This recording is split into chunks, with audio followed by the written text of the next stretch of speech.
What's going on, everybody? So in this video, we're going to take you through the simplicity of how easy it is to set up your Desert Plunge from the time it arrives to the time you're filling it up with water. The one thing we're super proud of is how simple and easy these things are to set up. This takes 10 minutes to hook up. You're screwing a few pieces together, you're installing your pump bracket, you're hanging your filter, and you're setting your chiller next to the plunge. But other than that, there's really no tools required besides a Phillips screwdriver. So the first thing you're going to do is you're going to lift the lid open and you'll see that your chiller and your kit box is in here. Go ahead and remove the chiller, set it off to the side, scan the QR code, and then it's going to start giving you step-by-step directions. I think the easiest thing to do, pull everything out, set all the parts and pieces off to the side, make sure you have everything there, and then you can move forward with the video instructions. One of the first things you're going to do is assemble your tubing to your pump, and then you're going to install your pump bracket. From there, you're connecting the tubing from the tub, then setting your pump on your pump bracket. Next, you're installing your filter, and then attaching your number 3 to the number 3 connection on the chiller. Once you have that done, you can unbox your chiller. Set the chiller next to the right-hand side of the tub. Go ahead and install your chiller to filter connection, and then from there, your chiller to tub connection. Don't be afraid to tighten your number 5 and 6 connections down nice and snug. You're not going to break it. But once you have that done, you'll move back around, run your cords up into the electrical box, plug them into the plug strip.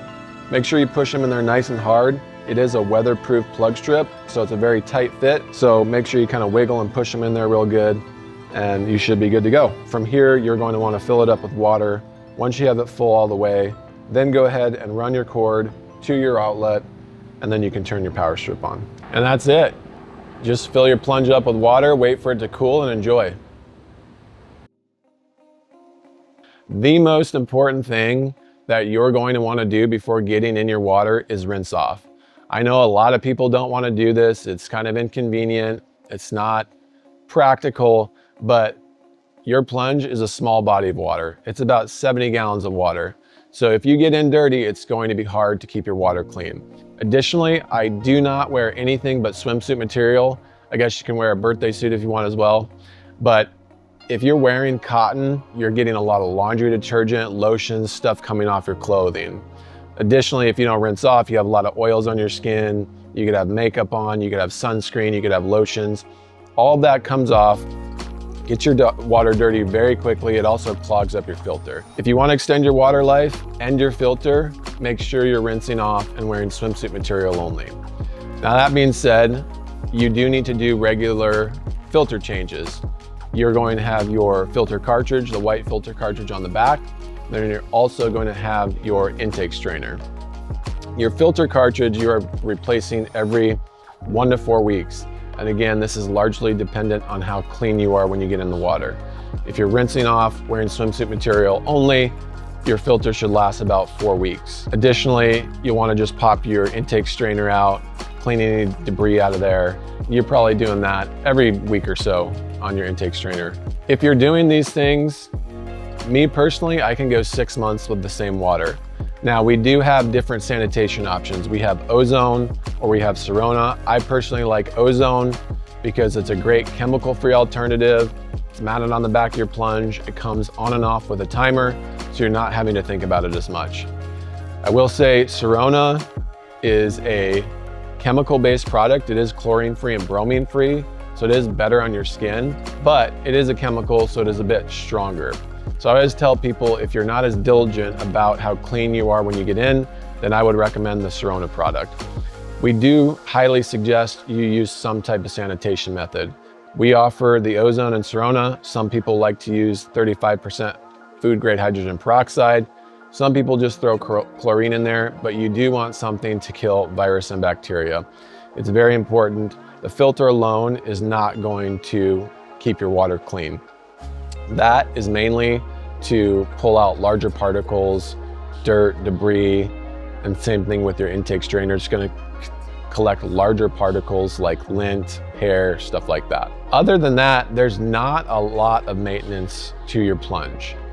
If your filter does get dirty, your water flow is going to slow down. And if your water flow slows down, your chiller will not be able to keep up. So some signs of that is if you have your chiller set at 45 degrees and you see that the water temperature is actually like 69, 70 degrees, that means your filter most likely needs to be changed or your drain intake strainer needs to be cleaned out. Those are the main questions we get. We get calls all the time, hey, my chiller isn't keeping up, something's wrong with it. The first thing we tell people to do is change your filter, and that always solves the issue 99% of the time. Some other things people ask about is how to set the temperature on the chiller, or how does the chiller cool. It's very, very basic. We don't have Wi-Fi. We keep it as simple as possible. The chiller works like an AC unit. So again, if you set it at 45 degrees, the chiller is going to cool the water down to 45 degrees, and then the chiller will shut off. It has a 2-degree temperature differential. So then once the chiller shuts off, the water is going to warm back up to 47. You might see it at 48. Then the chiller is going to kick on again. So there's no need to do anything. We always recommend just keeping power to your unit and letting it run and do its thing. These chillers are very energy efficient. It's only 1/4 horsepower. So it only draws about 6.5 amps. So a lot of people don't even notice their electric bill go up. Another thing we strongly recommend is having these in a shaded area, inside, in a garage, under a canopy, under some type of shaded structure. And people ask why. Is this for the chiller or is this for the tub? Honestly, it's a little bit of both, especially in these hotter climates like Arizona. I would never recommend having anything sit out in full sun. It's just gonna shorten the life expectancy of your product. I personally don't wanna spend $3,000, $3,500 on a brand new product and let it sit out in the sun in the middle of summer. It's gonna be more efficient. If it can sit in a shaded area, it's gonna cool quicker. It's gonna stay nicer longer. And something sitting in full sun midday, it's gonna break down way quicker over time.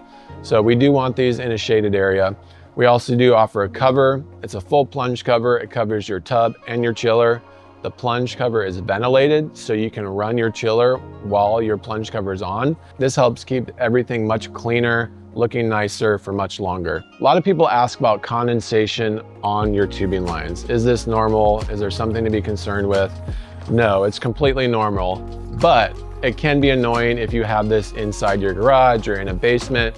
So we have come out with insulated sleeves. These are removable. So all you do is you just wrap this around the tubing. It's got Velcro here.